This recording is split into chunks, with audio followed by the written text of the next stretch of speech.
You know, there's a lot of people that, thanks to the anime, would say that Dark Magician is the best deck in Yu-Gi-Oh! It's the best monster in Yu-Gi-Oh!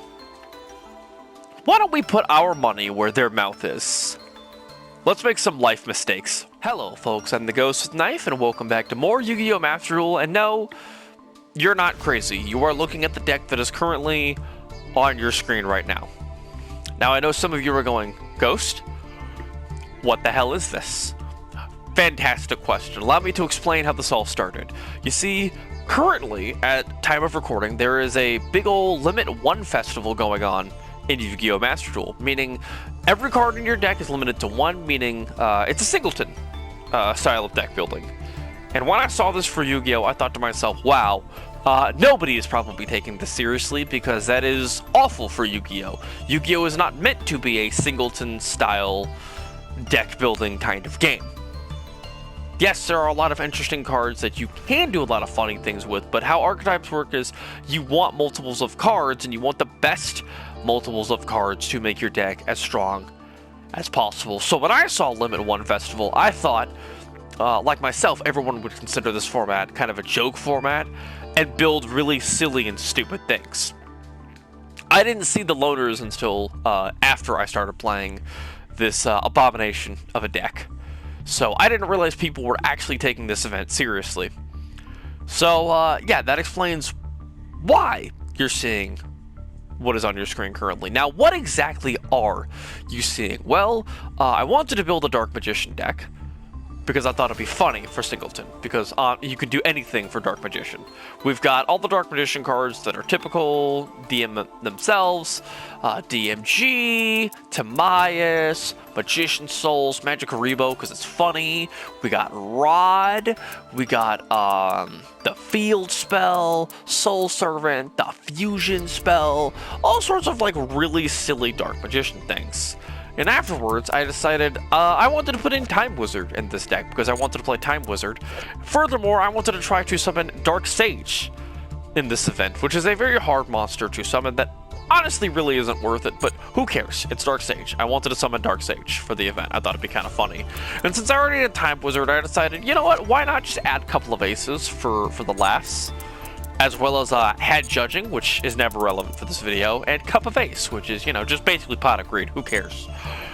And afterwards, I still had space, and I was like, well, what else can I do? Well, why don't we add Super Poly? And I'll add Time Wizard tomorrow. Maybe we can do some funny things there, and some other Super Poly targets, as well as some decent fusions for Dark Magician. And afterwards, I still had room, so I was like, you know what I'm going to do? I'm going to add an Invoked package with Alistair and Invocation and a few invoked monsters, because those are pretty good, and also that's funny with Super Poly. It could be kind of decent. And I still had room. So then at that point, I went, you know what else this deck could use? And I didn't know.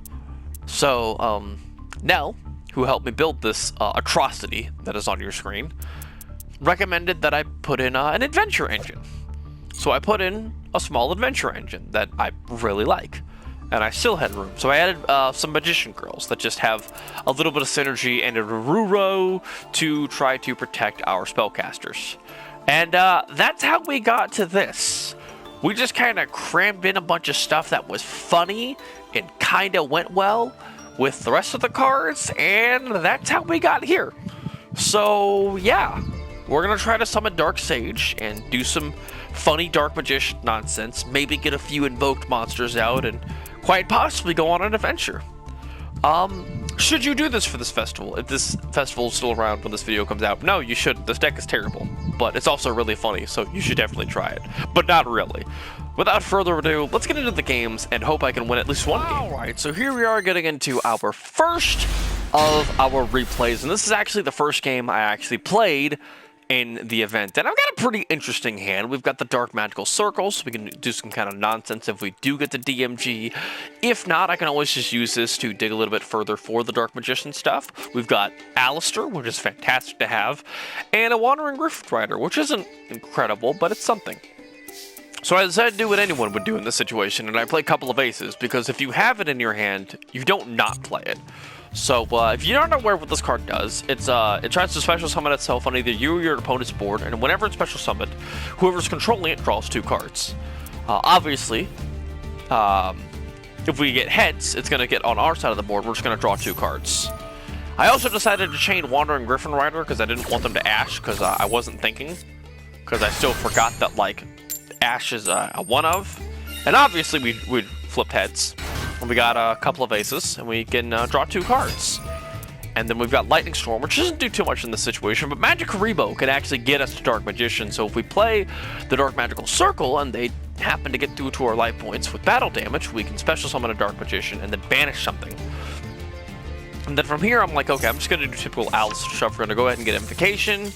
And yeah, my opponent saw Alistair in the format, which is like, nah, I'm good. And that's how I won my first game of the festival with this terrible deck. Moving on. All right, here we are back into another game. Now, at this point, I'd already lost a few games because, you know, I'm playing this deck in the festival, and there's a loner that is Manadium, which should give you enough context to realize how bad this deck is in this format. But I've got a pretty based hand. I've got Magician's Rod, I've got the Circle, I've got a Chocolate Magician Girl, which can be kind of funny, and a Time Wizard. Now, Time Wizard is a really funny card. But from this position, I'm like, cool. Well, what I'm going to do first is I'm going to Foolish Burial, because I don't know if you know this, but fun fact, the Adventure Package actually really likes Foolish Burial, because technically, this is our second copy of Water Enchantress, which we can immediately banish from the graveyard and get access to all of our adventure stuff. So we're going to go ahead and just get our right, and from there, we're going to get all of our adventure stuff, which is going to give us a return to hand and a negate, which is pretty sick. We're going to have to get rid of this Chocolate Magician Girl, which is fine in this situation. And to go ahead and grab Draco back. Now, from here, what I should have done is I should have played Time Wizard face down.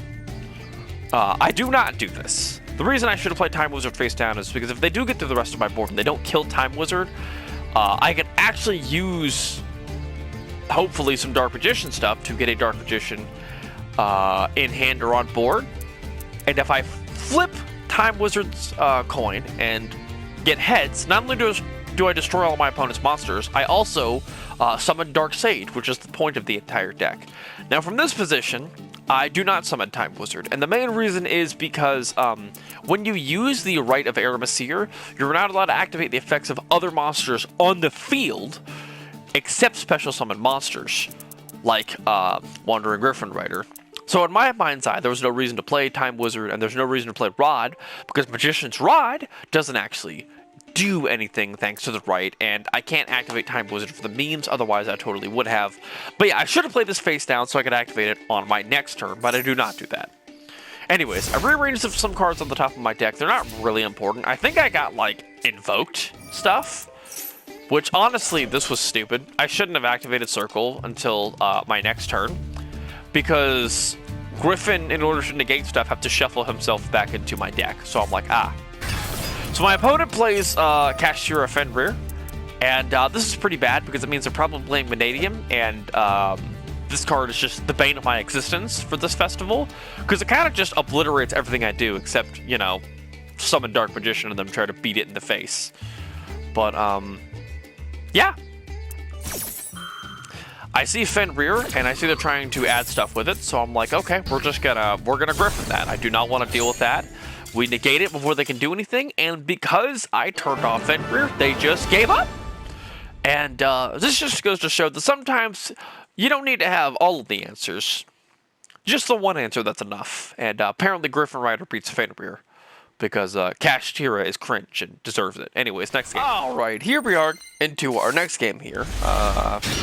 My win-loss rate wasn't great going into this. My opponent is going first, which is rough because my hand is terrible going second. But then my opponent summons Harpy Channeler, and that's when I realized something very important. My opponent is playing a bad deck. Because if everyone remembers, I made a video on Harpies back when they were a loner, and I discovered how bad they are. So my opponent is going to go ahead and do some Harpy nonsense, and yet again show us why Harpies are bad. So they're going to go ahead and do some Harpy nonsense, Elegant Egotist, blah blah blah, no one cares.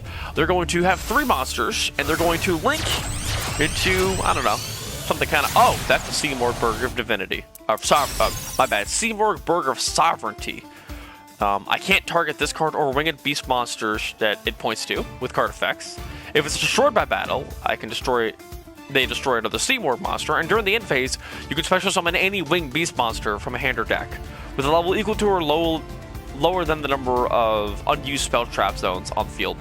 So they can get any winged beast that is level 10 or less right now, which is pretty rough. And there's one winged beast they can grab that is a negate. And if they grab that, I'm in a lot of trouble. So of course, my opponent grabs Seaward Bird Advantage Ancestry, which is not the card that I was afraid of.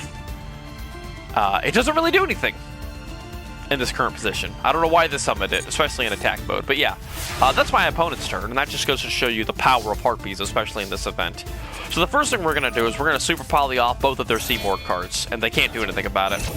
Yeah, this is non-target. Thank you for Garura. Hey, I heard you like birds. Here's my bird. It's much bigger and cooler, and it's got 2 heads. And from there, my opponent's like, nah, I'm good. So yeah, like I said earlier, sometimes you don't need all the answers, you just need that one answer. So, Harpies suck. Super Poly is based, moving on. Alright, now this game is going to be a bit longer. Thankfully, I do need to pad out timing for this video. So let's go ahead and get into this game, where I'm going to go ahead and try to get my nonsense off. I'm doing a little bit of testing going into this. I'm going to go ahead and activate all my adventure stuff, and then see if I can access a couple of aces. But yeah, we've got a lot of cards we can actually send back for Griffin in hand, including the Dark Sage, which we're going to send back. Now, I thought Fateful Adventure sent Dark Sage back to my deck.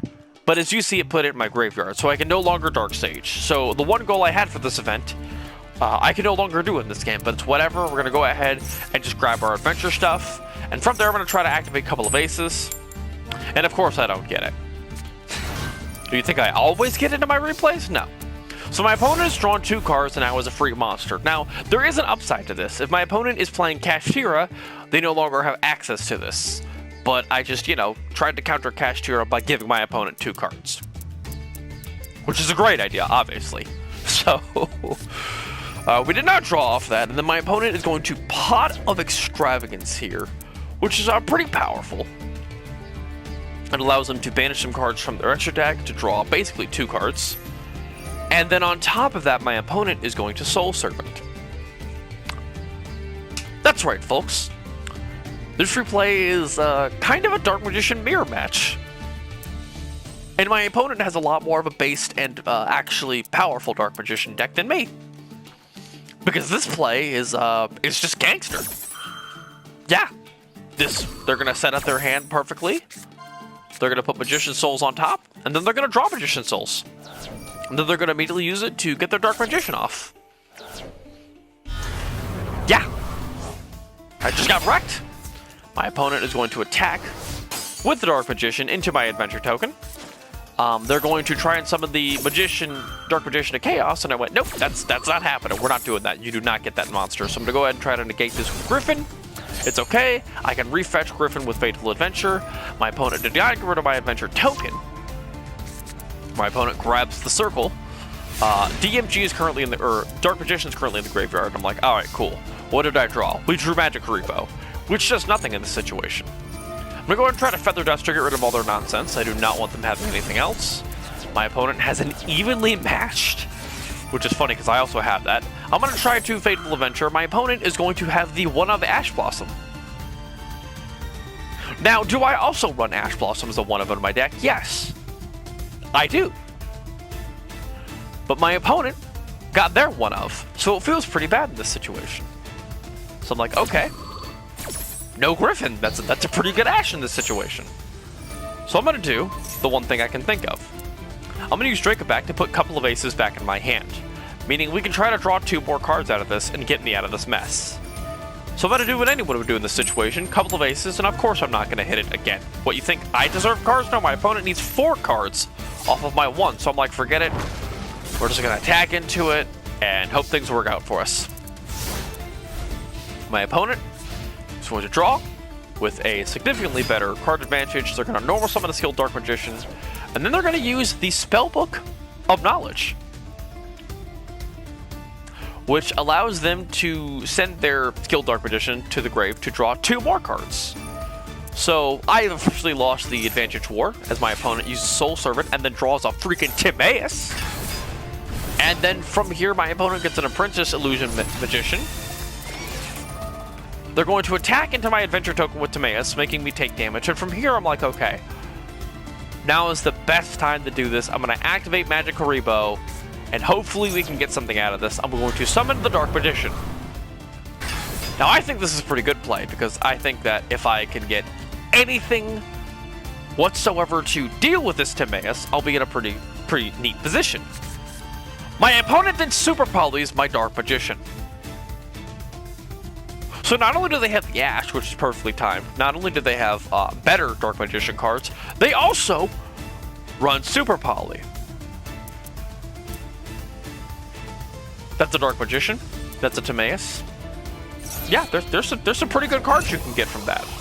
You know, like Dark Magician the Dragon Knight, which now protects all of their spells and traps.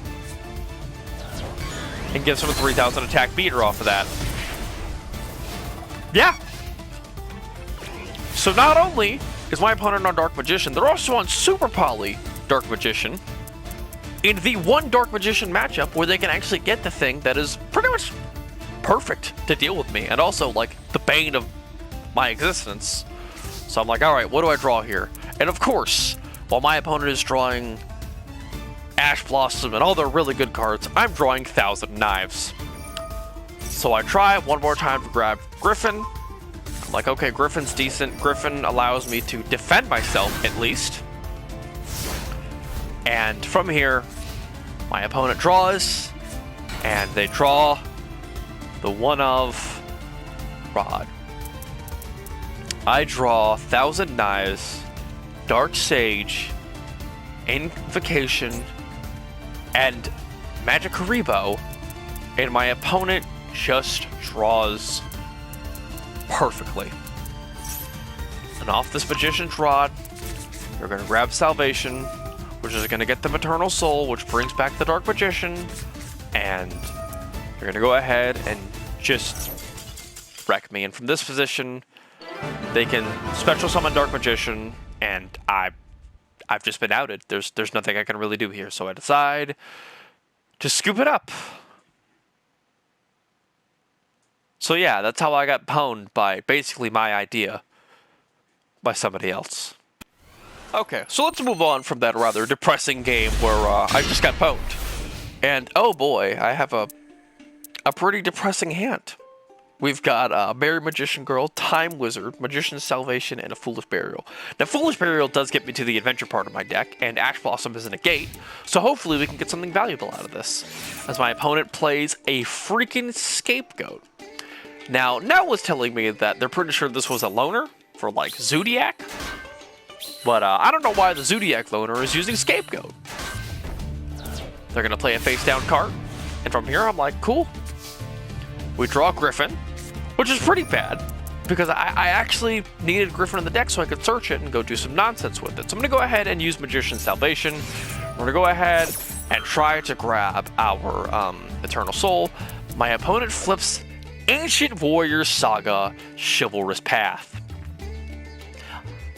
So this is just another way to get more tokens.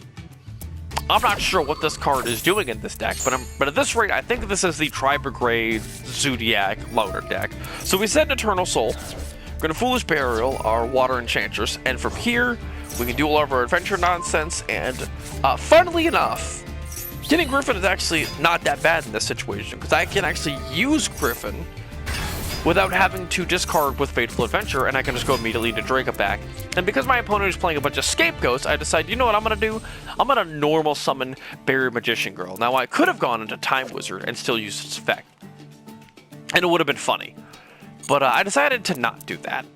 Very specifically because Merry Magician Girl is actually really, really good here, because when it's attacked, it switches battle position, and then I can special summon any Magician Girl from the deck, including the Dark Magician Girl. Which, if I special summon Dark Magician Girl, I can then special summon Dark Magician from my graveyard, which I don't have, but whatever. If I had Dark Magician in the graveyard off of the Foolish instead, I could have gone Dark Magician off of Berry Magician Girl. Yeah, there's a lot of different ways this could have played out. Anyways, in my mind's eye, I was just like, dude, I'm going to go into Dark Magician Girl. It's going to be funny.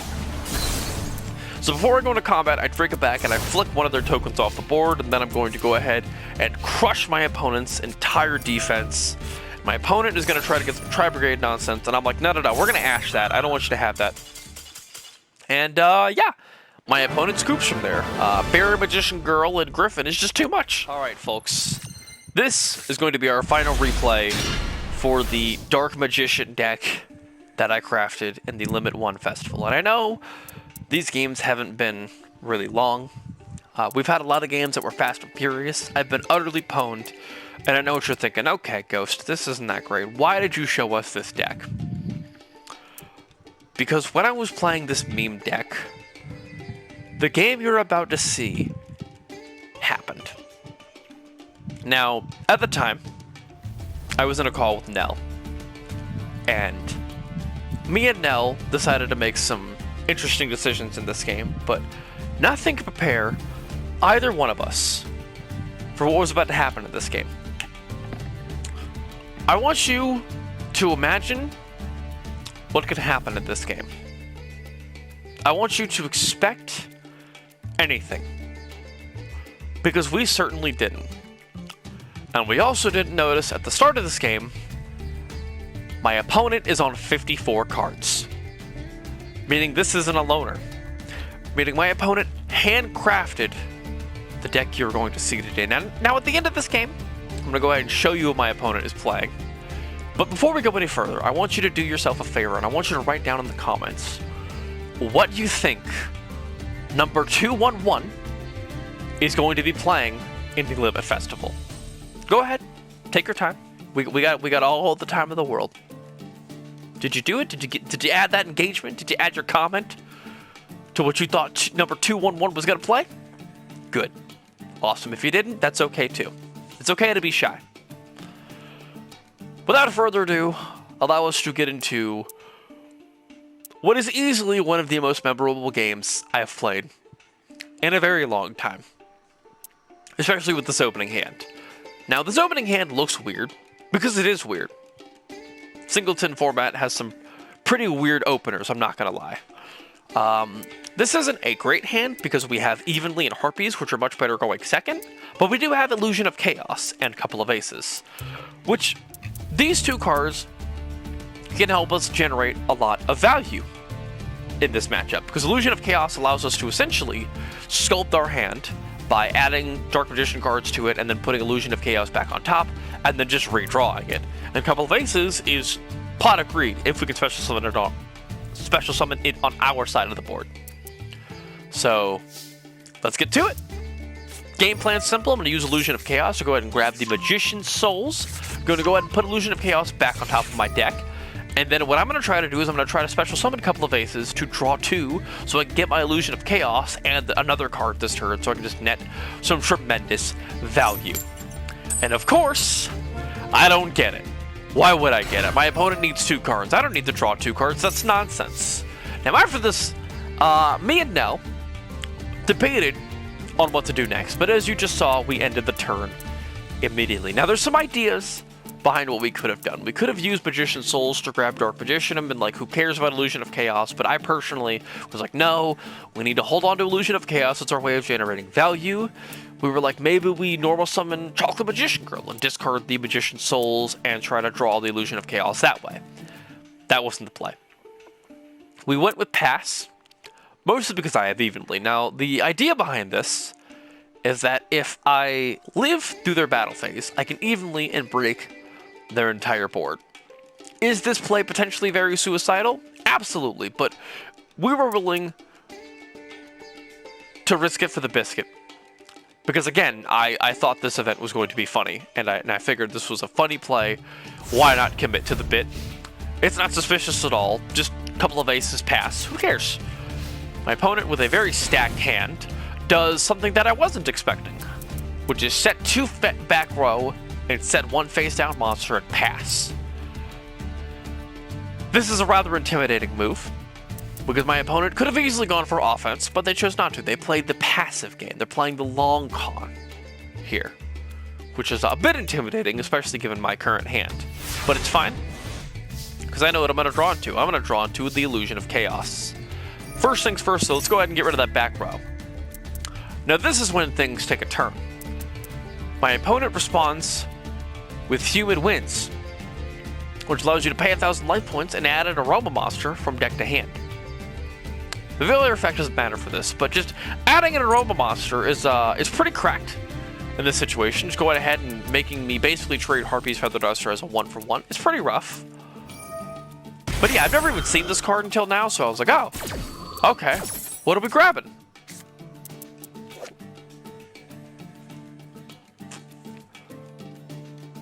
Folks, if you would have told me that in the Limit 1 Festival, I was going to play Dark Magician with a really weird Adventure and Invoke package, and I was also going to run into somebody playing Human Winds in Aroma Jar, I would have called you crazy. But this is the timeline we're currently in. Aroma Jar is basically a annoying version of Marshmallow, which basically, if it's flipped face up, it can't be destroyed by battle while it's face up on the battlefield. So basically, you attack into this, and it's Marshmallow. Unfortunately, instead of doing damage one time like Marshmallow does, this gives you life points every single turn, which is a pretty powerful effect to have. Now, when I see this, I don't know what the hell my opponent is cooking. My opponent just added an Aroma Jar to their hands, and I'm like, okay, I'm scared. And then, Dimension Wall. Human Winds into Aroma Jar with Dimension Wall. Was not what I was expecting. Pretty good thing to Harpies, but yeah, just not what I was expecting, ever. So I'm like, okay, I'm going to go grab Rod with Illusion of Chaos. We're going to go ahead and put the Chocolate Magician Girl on top of the deck, because this doesn't matter, because I can go ahead and use Magician's Rod to get whatever Dark Magician nonsense I want. So we're going to go ahead and grab Circle, because Circle's a pretty good draw here. Go ahead and use Circle to try to dig a little bit deeper into our deck. Top 3 cards, we do have the Secrets of Dark Magic. I don't remember the other 2 cards. This is the only card I could fetch. I'm like, okay, deck thinning, not bad. I can use this to grab the Dark Magicians. And from here, what I'm going to do is I'm going to activate the Magician's Souls to send Dark Magician to the graveyard from the deck, so I can special summon Dark Magician, which will then allow me to banish a card from my opponent's board with the Dark Magical Circle. Just Dark Magician nonsense, don't mind me. And then my opponent was revealed to have Predapant Bislip. Now, what the hell is my opponent doing with Aroma Jar, Dimension Wall, and Predapant Bislip? I don't know. But when I saw this, everything I knew about this game changed. Because I understood one simple thing. I have no clue what the hell is about to happen. Magician's Rod attacks into my couple of aces. Dark Magician gets in for 2,500, and I decide, you know what, why not go for more damage? This is already a pretty wacky game. I'm going to use the Magician's Rod and Dark Magician to summon the Dark Magicians. The Dark Magicians is pretty good.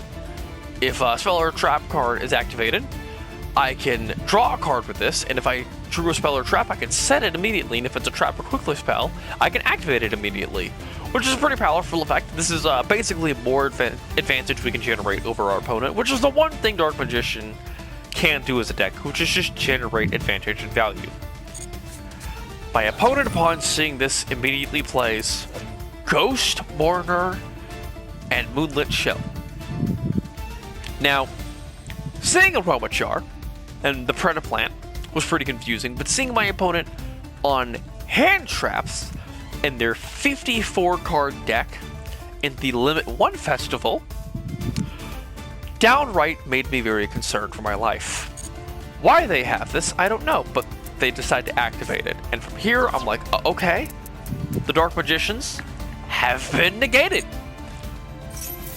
I'm gonna swing, and my opponent doesn't have anything for it, so I'm gonna end my turn. Yeah.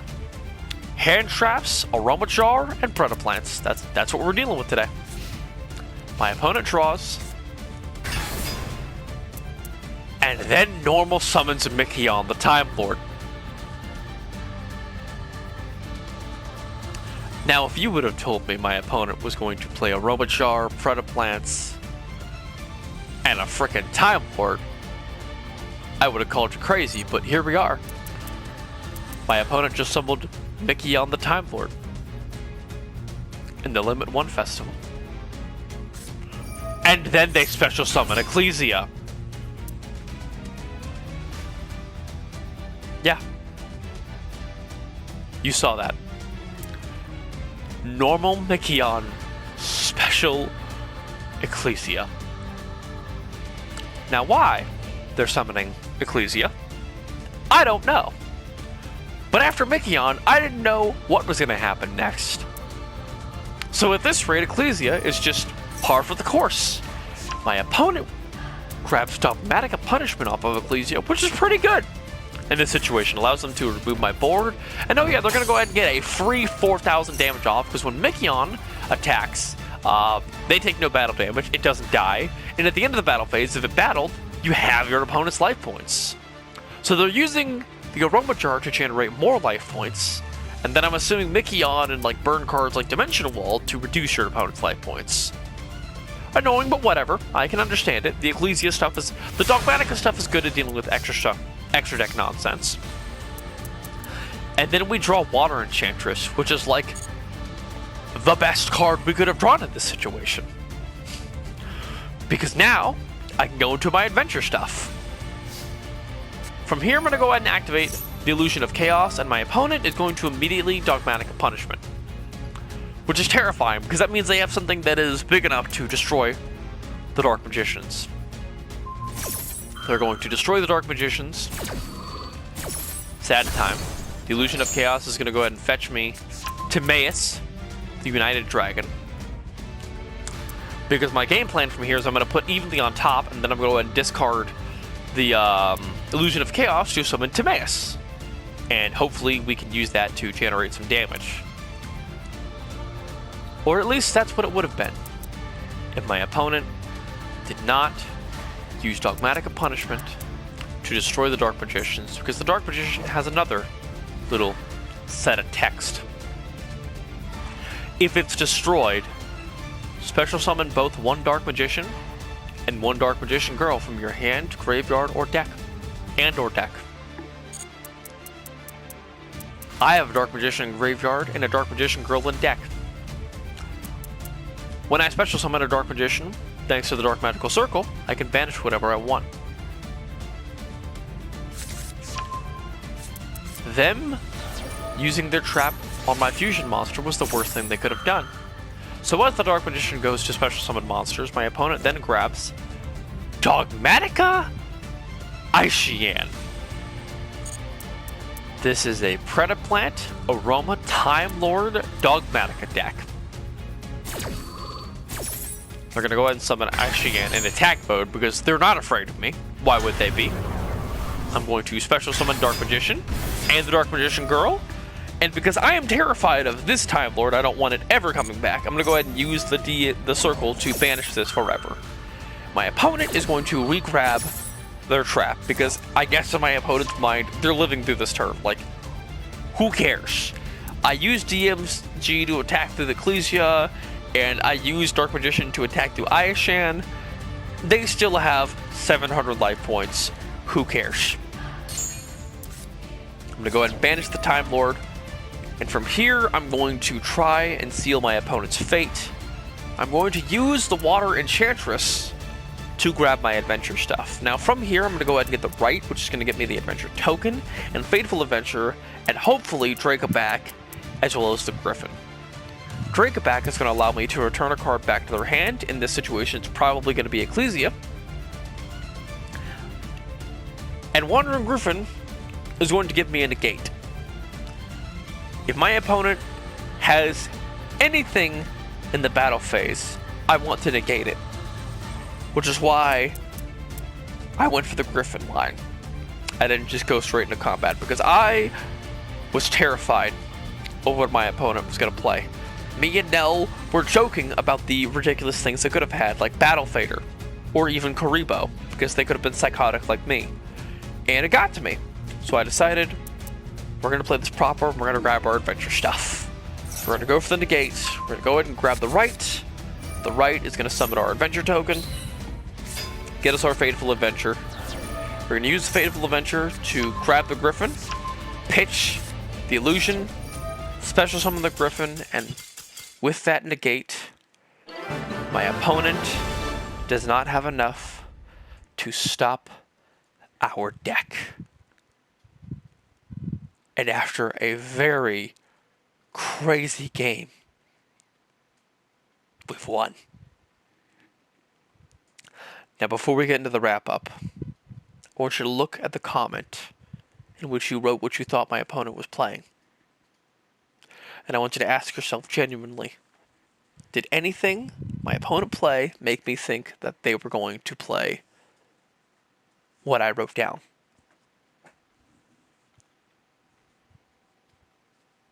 Now brace yourself, because when I tell you what my opponent is playing, you will lose your mind as much as me and Nell did. Alright folks, here we go. My last opponent's deck. Standard stuff. Aroma Jar, Predaplants, Time Lords, Marshmallow, yeah.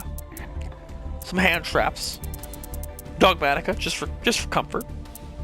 Albaz, because you know why not have access to Mirror Jade potentially, which they do have in their extra deck. Incredible Ecclesia, as well as the Golden Sword Soul, yeah. Cartesia, they have all three Ecclesias, why not? Wow. More Predaplants, yeah. Not one, but 4 Time Lords. A Rageki, yeah. Harpies, yeah. Monster, Reborn, pretty good, yeah. Desires, because, yeah, they really need to dig through their deck. Some Predaplant stuff. Ledger of Ledgerbane. Because why not? Yeah, Predapractice. Branded Fusion, yeah, because you really need that. Spiderweb. All-time classic field spell. Chicken Game. Chain Energy. Super Poly. Predaplime Fusion. A Mirror Force. Magic Cylinder. Draining Shield. Yeah. Standard stuff for the event. Yeah. Oh yeah, and also some Invoke stuff with Super Polys for the Invoke matchups. Yeah. Let's go to the wrap-up. With that, our time with this incredibly jank Limit 1 Dark Magician deck comes to a close. Now, I know this deck is a tremendous meme, and it is utter trash, but I will say that I did actually have a lot of fun playing this. I think part of the reason that I did is because I wasn't taking this festival seriously. I refused to believe anybody was actually going to be competitive with a Limit 1 rule on all the cards in their deck. And the few times I did see some of the more competitive loners or competitive decks out there, I just kind of scooped it up and went to the next game. Which really helped with my sanity, because it was like, you know, I'm not taking this seriously. If you want to have your free win, I'll go elsewhere with my business. And that really did help in the long term with this incredibly bad deck, is just knowing, okay, I don't got it. Have a good one. Now, I know not all of these games were super intense. There was a lot of games that ended pretty quickly. I did get pwned, and we did have a really wild finale for you guys, but some people would say that showing those shorter games wasn't really worth it. But I do think that it is important to showcase these games to show off the one thing that I learned from the Limit 1 Festival, which is just how far one negate or one piece of interaction can really go. You see, I might have added Ash Blossom and the adventure stuff and Called By and Imperm as a joke, But as you saw in quite a few games, just having that one piece of interaction was enough. In a format where every card is a one of, these one card combo starters don't really get the bang for the buck because you can't have multiples of that card. And it does force you to have a lot more fragile cards to get your big lines of play going off. And because there's so many more fragile cards, it, in my opinion, makes cards like Ash Blossom and Griffin Rider that much more powerful. Again, there's a lot of really fragile ways to try to start your combos in this format. So just having that one piece of interaction is just enough, and it really does showcase that you don't need to have a deck that has 2 negates, 4 negates, 3 negates, and a pop. Sometimes just having that one answer is just enough, and that made me really appreciate this deck even more in this festival. So yeah, this might not have been the most exciting video, it might not have been the smartest video, it might not have been the most competitive video for the festival, but we did get to showcase that one lesson, that you don't need 4 negates, you just need one really good one. And even though we didn't summon the Dark Sage in this video, I will say that I might not be done with this card, and the Dark Magician might return. But that's for a different video. Thank you for tuning in, folks. I had a blast making this video for you, and I had a blast playing these games for you with this incredibly stupid deck. Now do me a favor and get the hell out of here.